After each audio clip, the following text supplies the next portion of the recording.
Olá, seja muito bem-vindo a mais uma aula de React aqui do canal DevCode. Eu sou o Dair e na aula de hoje eu vou ensinar você a fazer a limpeza e a organização do seu projeto React.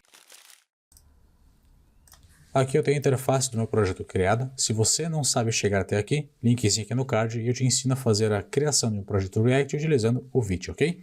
Vamos lá. Eu vou acessar com você pasta por pasta desse projeto e vou comentar sobre cada uma delas. E vou dizer o que a gente pode excluir e o que a gente não pode excluir e o que é usual excluir e não é. Porque muita coisa a gente acaba não precisando excluir por bons hábitos ou até mesmo por uma questão de costume, né? Mas vamos lá. A pasta Node Modules, por exemplo, vai ser a primeira pasta que a gente vai avaliar.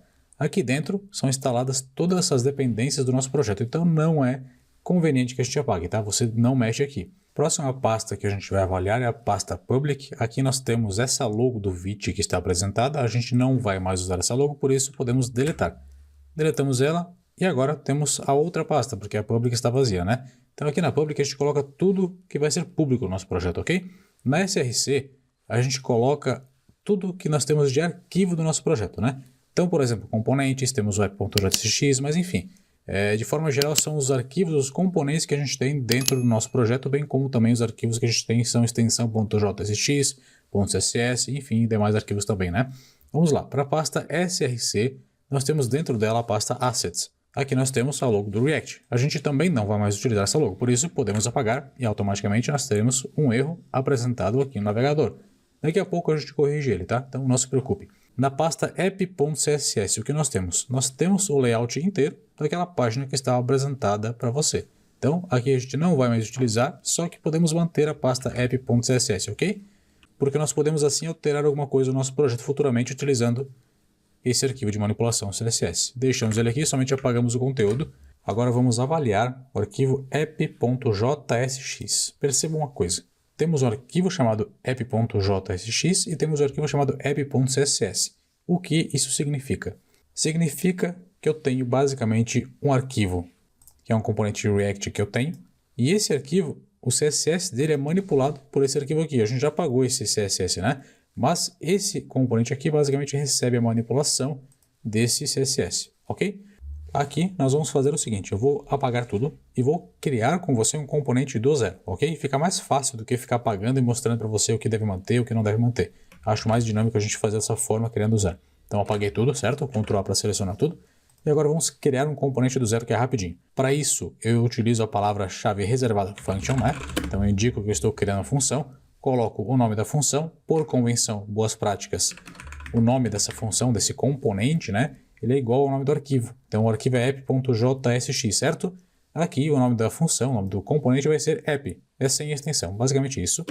Colocamos um par de parênteses, que indica que se futuramente a gente tiver algum parâmetro, eles serão passados aqui por dentro, né? E além disso, coloco um par de chaves, onde então será o corpo, o escopo da minha função, do meu componente. Aqui eu coloco um return, abro e fecho parênteses, e nesse return, tudo que eu tiver aqui dentro vai retornar para qualquer outro local do meu projeto, beleza?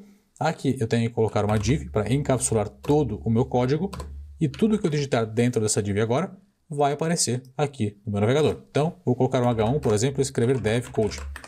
Ele vai aparecer aqui no meu navegador quando eu fizer a exportação do meu componente. Então, para isso, export default app. Estou exportando ele e agora automaticamente eu tenho renderizado na minha tela o que eu acabei de escrever aqui, certo? Perfeito, estou com um componente criado, só tem um detalhe. Se eu quiser manipular o CSS desse componente, eu tenho que importar esse CSS aqui para dentro do meu componente. Para isso, aqui em cima da função, eu vou fazer a importação dele. Como? Digitando somente import, abro, par de aspas, ponto barra app.css, ok? Agora eu estou com o meu arquivo de estilização importado para dentro do meu componente, beleza? Como eu faço para testar isso, para saber que está funcionando? Aqui no app.css vamos colocar uma cor para o nosso body, background color, na cor verde, né? Prontinho, está funcionando. Agora vamos para o nosso próximo arquivo, que é o index.css. A gente não costuma utilizar, então pode apagar o arquivo inteiro, inclusive, tá? Então apaguei. E para finalizar, vamos aqui para o main.jsx. Nesse arquivo, a gente só vai verificar o que está sendo importado e o que está sendo realmente aplicado, né? Primeira coisa, nós temos a importação do index.css, é aquele arquivo que a gente acabou de excluir, por isso a gente não precisa importar ele, ele não está mais nem no nosso escopo do projeto, né? Então a gente pode tirar fora. Outra coisa, ele está importando o app.jsx, certo? Que seria exatamente esse arquivo aqui. Então eu posso manter, porque eu estou utilizando esse componente, né? Outra coisa que nós estamos importando é algo que você, se ainda não trabalha com React, não tem muito conhecimento, então você pode manter a importação desses dois arquivos, tá? E a partir do git ignore até o último arquivo que nós temos, a gente não precisa mais mexer em nada. Está tudo alinhado e tudo pronto para ser configurado e utilizado. Isso é um detalhe importante. Por boas práticas, a gente cria sempre uma pasta chamada de componentes aqui dentro de src. Então aqui dentro sempre crio uma pasta chamada de components e dentro dessa pasta eu coloco todos os componentes que eu tenho, todos os componentes que eu criei para o meu projeto, beleza? Então, a partir de agora, a gente pode começar a criar componentes e a utilizá-los aqui dentro do nosso projeto React. Aulas sobre limpeza do nosso projeto é essa. Eu espero que você tenha gostado. Se gostou, não esqueça de deixar um like, de compartilhar o vídeo e de comentar. Forte abraço, até a próxima.